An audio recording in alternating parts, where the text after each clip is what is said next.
د دنیا وړومبی همجنس پرسته مردانه جوړه چې د دریو بچو پلاران جوړ شول. سلامونه او احترامات می قبول کړئ دوستانو. امید دی چې ټول به روغ جوړ یاستئ.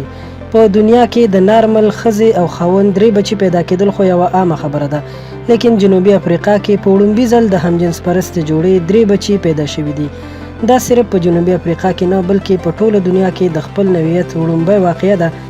د سکای نیوز ریپورټ مطابق دا همجنس پرست سړي کریسټو او تیو مینیلاو دی. هغوی لږ وخت مخکې د اولاد پیدا کولو فیصله وکړه او د دې مقصد دپاره یې یو زنانه ډاکټري خدمات ترلاسه کړل. ډاکټرانو د ماشوم پیدا کولو دپاره د دواړو ډي ان اې یوځای کړه او د دې نطفه د دغې ښځې په خېټه کې کېښودله. د ریپورټ مطابق دغې ښځې د وخت نه مخکې 3 ماشومان پیدا کړل چې پکې 2 جینکۍ او 1 هلک و. کریسټو وویل چې همجنس پرست دغه سوچ کوي چې زه مور یا پلار نشم جوړېدی. څوک ماشوم نیول او هغه خپل اولاد تسلیمول ډیر ګران کار دی. نو موږ دا فیصله وکړه چې موږ به خپل بچي پیدا کوو.